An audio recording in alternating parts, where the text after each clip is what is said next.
মৃত্যু তোমার চোখের নড়াচড়া বন্ধ করে দিবে। মৃত্যু তোমার কানের শ্রবণ শক্তি স্তব্ধ করে দিবে। মৃত্যু তোমার ঠোঁটের নড়াচড়া বন্ধ করে দিবে। মৃত্যু তোমার জবানের শব্দ উচ্চারণ আওয়াজ বন্ধ করে দিবে। মৃত্যু তোমাকে তোমার কণ্ঠস্বর স্তব্ধ করে দিবে। মৃত্যু তোমার জিহ্বার সব স্বাদ বিনষ্ট করে দিবে। অচিরেই রূহ চলে যাবে, আর কিছুই থাকবে না তোমার।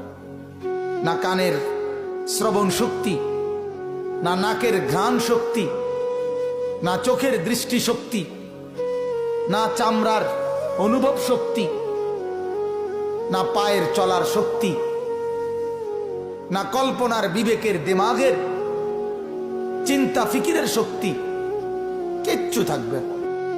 আল্লাহর নবী এটাই বলছেন, সব কিছু নষ্ট করে দেয়, মিনিটে স্তব্ধ করে দেয় যেই জিনিস, সেই মৃত্যুকে বারবার স্মরণ করো, বারবার স্মরণ করো, বারবার স্মরণ করো।